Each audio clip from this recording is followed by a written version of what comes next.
Sometimes love is blind, sometimes it's hopeful, but sometimes love is built on a fragile illusion, one that, when shattered, leaves nothing behind but blood. Las Vegas, Nevada, April 15, 2019. Neon signs flickered in the warm desert night as tourists laughed and stumbled down the strip. In a small wedding chapel tucked between a pawn shop and a sushi bar, 29-year-old Kayla Monroe said, "I do." She was radiant, a vision in a sleek, shimmering white gown. Her long auburn hair was curled, her makeup flawless. But what no one in that chapel knew was that this was more than a wedding. It was a moment of quiet victory for a woman who had fought her entire life to be seen, to be accepted, to be loved. Brent Donovan, 34, stood beside her. Tall, muscular, dressed in a simple suit. A man of few words. He was an oil rig worker from a small Texas town. Rough around the edges, he wasn't the kind to write love letters, but he held Kayla's hand with quiet pride. They had met just 8 months earlier on a dating app. Kayla was in LA. Brent was working a contract outside Houston. They exchanged long messages, voice notes. She loved his southern drawl. He liked her laugh. And when they met in person for the first time, Brent had brought her sunflowers. "Not roses," he said, "because you're different. Better." Their romance moved fast. By month 3, Kayla had moved into Brent's small apartment in Midland. Friends said she seemed happy, but her best friend Maya remembers the unease in her voice during late-night calls. "He's amazing," she once told Maya, "but I haven't told him everything yet." Kayla was transgender. She had transitioned 5 years earlier. Legally and physically, she lived as a woman, and she believed in her heart that Brent loved her for who she was. But there was a secret she feared could destroy everything. In a digital journal she kept on her laptop, Kayla wrote, "He talks about kids, about forever. I want to tell him. But every time I try, I hear that voice in my head. He'll leave, or worse. I love him. I wish that was enough." The day of the wedding, Kayla told Maya she would tell Brent during their honeymoon. "Once it's just us, in nature. No distractions." Maya tried to sound supportive, but something about the timing felt dangerous. "Be careful," she texted. "Promise me you'll be safe." Kayla never replied. Brent and Kayla checked into a secluded lakeside cabin in northern Arizona on April 16th. It was beautiful. Pine trees, a private dock, a cozy fireplace, a romantic escape. Security footage showed them unloading groceries, laughing. Kayla posted a photo on Instagram. "Wife life not our newlyweds." That night was blissful. They grilled steaks on the patio, drank red wine by the fire, and watched the stars. Cabin staff later said they heard laughter echoing from their porch. Everything looked perfect. But the next morning, something shifted. According to the police report, Kayla took a long shower while Brent sat alone on the deck. At some point, he picked up her phone, a violation of trust maybe, but something compelled him. And there, in a series of archived texts between Kayla and Maya, he read the truth, her past, her fears, her transition, her plans to finally tell him.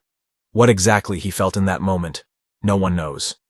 But when Kayla stepped outside wearing his flannel shirt and carrying 2 mugs of coffee, Brent said nothing. He looked at her like he didn't recognize her, the cabin manager later said. His eyes were cold, distant, like something had broken. At 3:45 p.m., they were seen walking around the lake together. Kayla looked nervous. Brent walked stiffly, fists clenched. At 5:12 p.m., Kayla made a brief call to Maya. Her voice was shaking. "He found out," she whispered. "I'm scared." The call dropped. Maya tried calling back 5 times. No answer. At 6:30 p.m., other guests at the cabins heard screaming. Sharp, violent, and then silence.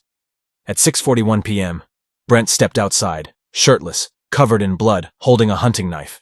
His eyes were vacant. He stood on the porch and screamed, "She lied to me! She tricked me!" Witnesses called 911. Police arrived minutes later. Inside the cabin, they found Kayla in the living room, slumped against the wall. She had been stabbed 19 times, in the chest, neck, arms. Defensive wounds covered her hands. She had fought.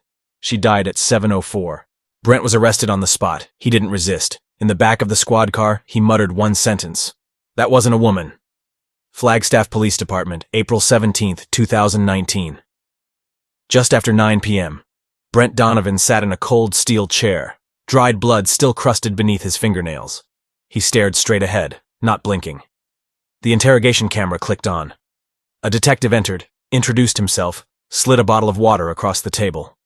"Tell me what happened, Brent." Brent's voice was hollow. "I stabbed it." The detective paused. "Stabbed who?" "That thing. It wasn't a woman. It was a man in makeup." For hours, detectives questioned him. His tone was cold, detached. He spoke of betrayal. He claimed Kayla had deceived him, that their entire relationship was a lie. But the evidence was already telling a different story. Detectives had accessed Kayla's phone. They'd seen the texts where she agonized over telling Brent. The fear, the hesitation, the love. She hadn't lied. She was planning to tell him, but was scared of what he might do. In her digital journal, detectives found an entry dated just 3 days before the murder. It read, "I've waited so long for someone to love me this way. I pray I'm not wrong about him." But she was. Brent showed no remorse. No tears. When detectives showed him photos of Kayla's body, he didn't flinch. "She fooled me," he muttered. "She got what was coming." The next morning, charges were filed. First-degree murder, with a hate crime enhancement. The trial began in March 2020, just as COVID-19 began creeping into headlines. In the courtroom, Kayla's mother, Grace Monroe, sat in the front row, clutching her daughter's favorite scarf. The same scarf Kayla wore to her first job interview after transitioning. The scarf still smelled like her perfume. Brent's legal team built their defense around what's known as the trans-panic defense, a controversial legal argument that claims discovering someone is transgender can trigger a state of temporary insanity or violent rage. Prosecutors were quick to strike back. They argued this wasn't panic. This was prejudice turned violent. In court, Kayla's texts were read aloud. The jury heard her fears, her love, her desperate hope that Brent would understand. And they heard Brent's own confession, cold, unapologetic. The prosecution's star witness was Maya, Kayla's best friend. She broke down on the stand, recalling Kayla's last phone call, the trembling voice, the fear, the abrupt end. But the most powerful moment came when the judge addressed the court. Identity is not provocation. Being transgender is not deception. It is not a trap. It is not a crime. The jury deliberated for 6 hours. On March 28, 2020, Brent Donovan was found guilty of first-degree murder with bias-motivated enhancement. He was sentenced to life in prison without the possibility of parole. As the verdict was read, Brent showed no emotion. But from the back of the courtroom, someone whispered, "Say her name." "Kayla Monroe." The media storm was immediate. Headlines across the country blared. "Transgender bride murdered on honeymoon. Hate crime in the Pines. The Kayla Monroe case. When love ends in blood." But with the attention came division. On one side, LGBTQ+ advocates flooded social media with Kayla's photo. They called her a victim of hate, a symbol of how dangerous it still was to live openly as transgender in America. On the other side, dark corners of the internet filled with comments blaming her, saying she should have told him sooner, or that Brent had been tricked. But the facts were clear. Kayla had not deceived anyone. She had lived her truth. She was a woman, legally and medically. Her fear wasn't rooted in guilt. It was rooted in survival. Her story lit a fire across the country. Protests erupted in Phoenix, Los Angeles, and New York. Rainbow flags flew beside signs that read, "Trans lives are human lives. No more panic defense. Justice for Kayla." Celebrities tweeted her name. Documentaries were pitched. Activists called on lawmakers to ban the trans panic defense in all 50 states. Within a year, 8 states passed laws banning its use, citing Kayla Monroe's case directly in their language. Today, on the northern edge of that lake in Arizona, there stands a wooden bench carved with these words: "Kayla Monroe, fierce, fearless, forever." Every April 17th, people gather there. Some bring flowers, some bring letters, some just sit quietly and say her name. Her family created the Kayla Foundation, offering scholarships to transgender youth studying beauty, fashion, or counseling. Her story has been taught in college law classes.